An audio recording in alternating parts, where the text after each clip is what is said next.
Namaste everyone, welcome back to my channel. In this video, I am exploring one of the India's most iconic landmarks, that is the magnificent Red Fort in New Delhi. It was built over 370 years ago. This UNESCO World Heritage Site has witnessed the rise and fall of empires, royal celebrations, and India's journey to independence.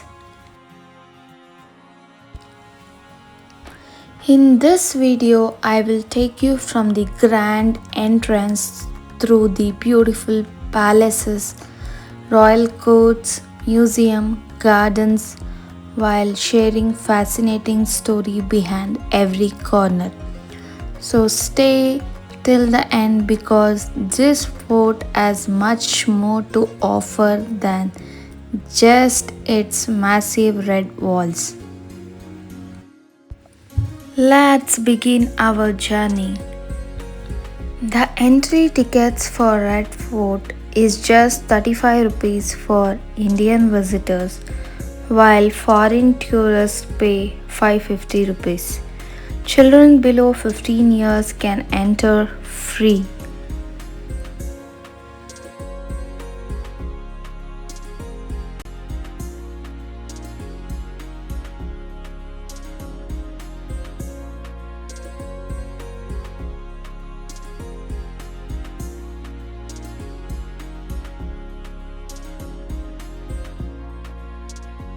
Standing here in front of the majestic Red Fort with the Indian national flag proudly flying above is a truly unforgettable moment.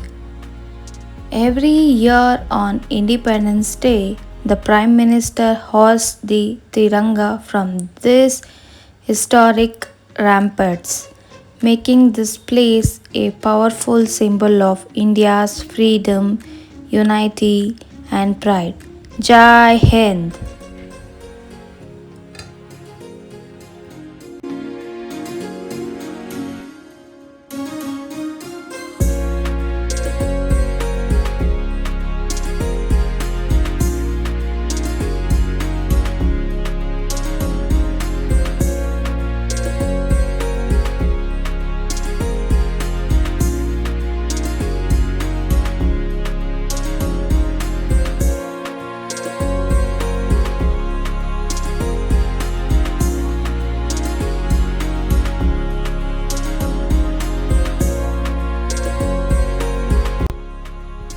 Now we are entering through the famous Lahori gate, the main entrance of the Red Fort.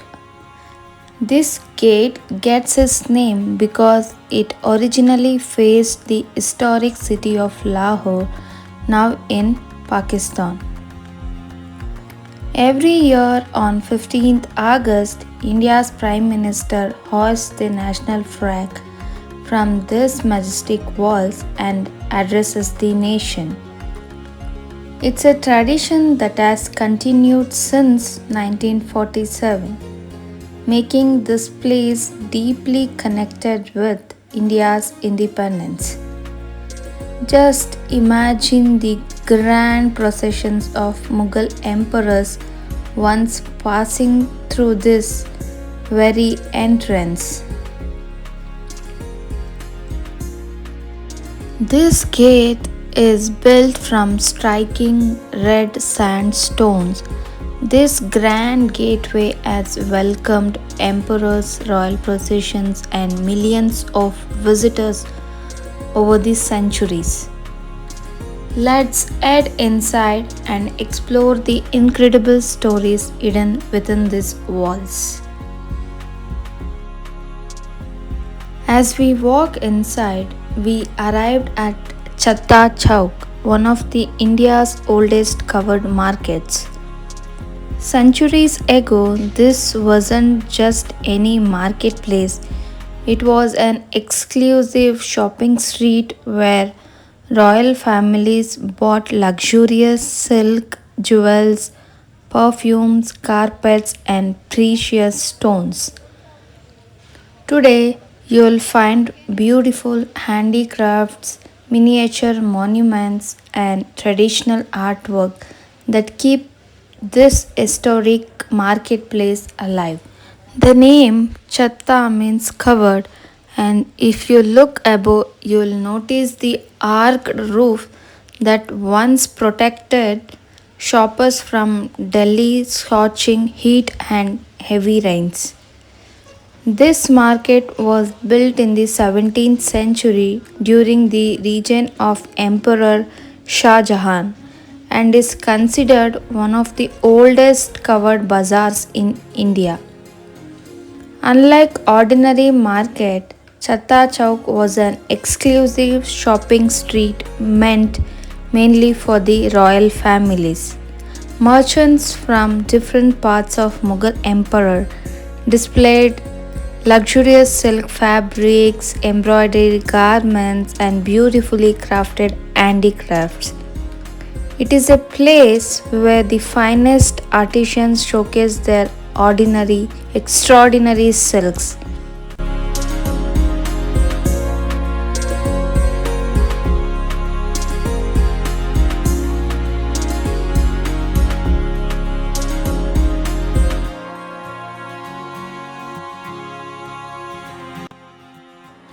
As we continue our journey to Red Fort, the straight ahead is the Nakhar Khana, also known as the Drum House. The word Nakhar comes from Nakhara, a traditional kettle drum. During the Mughal period, royal musicians were stationed on the upper floor of this building. Several times a day, they played drums, trumpets, and other musical instruments to announce the arrival of the emperor, welcome important guests, and mark significant events. The sound of these instruments echoed throughout the port and creating a grand and royal atmosphere.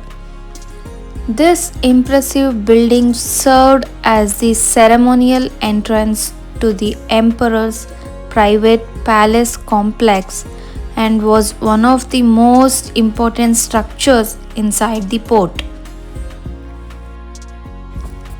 If you look closely at the architecture, you'll notice the beautiful arcs, decorative balconies, and symmetrical Mughal design. Even after centuries, the elegance of this structure still stands out and gives us a glimpse into the sophistication of Mughal architecture. Imagine standing here in the 17th century. The royal guards lined the pathway, noblemen waited respectfully, and the powerful sounds of drums filled the air as Emperor Shah Jahan prepared to enter the court. It must have been a truly breathtaking sight.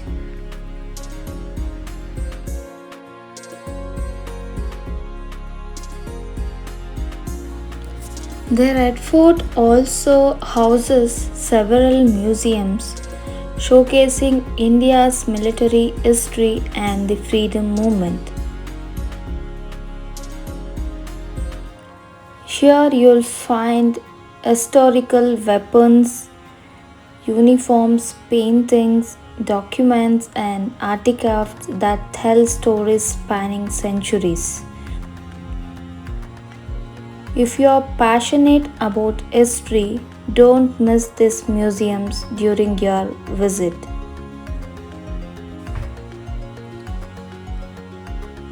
The Red Fort was commissioned by Emperor Shah Jahan in 1638 after he shifted the Mughal capital from Agra to Shahjahanabad, now known as Old Delhi.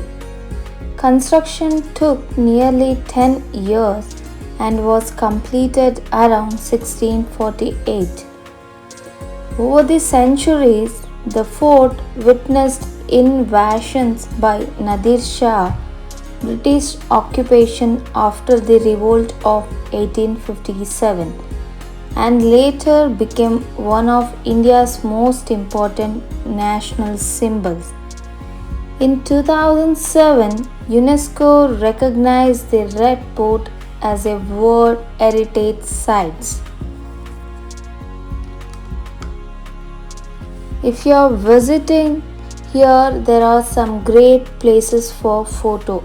For example, the massive Lahori Gate, the grand arcs of Diwan-i-Aam, the marble beauty of Diwan-i-Khas, the beautiful Hayat Bakhsh garden. Now we are walking through the Hayat Bakhsh, which means life-giving garden. Inspired by Persian garden design, this peaceful surroundings provide it a relaxing escape for the royal family. This symmetric pathways, fountains, and greenery created a perfect balance between the nature and architecture.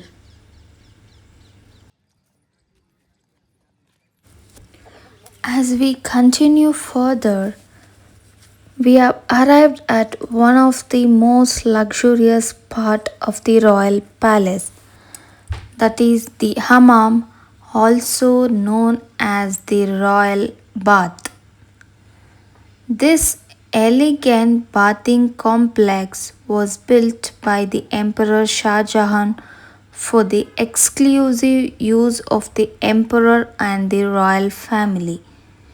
Inspired by Persian and Turkish bath houses, the hammam was designed not only for bathing but also for relaxations and royal comfort. If you look around, you'll notice the beautiful white marble floors and intricate floral designs carved into the walls. The marble was once inlaid with colorful precious stones, making this space even more magnificent than what we see today. One of the most fascinating features of the Hammam was its advanced water system. Next to Hammam, there was Khash Mahal. This royal apartment found the emperor's private residence. The rooms were beautifully decorated with marble, floral carvings, precious stones, and painted ceilings. Next to Hammam, there is Diwan-i-Khas or Hall of Private Audience. This was reserved for kings, foreign ambassadors, and high ranking nobles. If you look around at the marble carvings and royal elegance, it's easy to understand why people believed this place resembled heaven. Now we have reached the Diwan-i-Aam, the hall of public audience. This is where Emperor Shah Jahan listened to the corners of ordinary citizens and held official court sessions. The beautiful marble throne area behind me once displayed the famous Peacock throne before it was taken away during later inventions. The hall's elegant arches and symmetrical designs perfectly showcase Mughal architecture. Our journey through the magnificent Red Fort comes to an end. Walking through these incredible halls truly feels like stepping back into the Mughal era. If you enjoyed exploring the Red Fort with me, please give this video a thumbs up and subscribe to my channel. Thank you so much for watching, and I will see you in the next destination. Until then, keep exploring, keep traveling, and keep creating unforgettable memories. See you soon. Don't miss future travel adventures.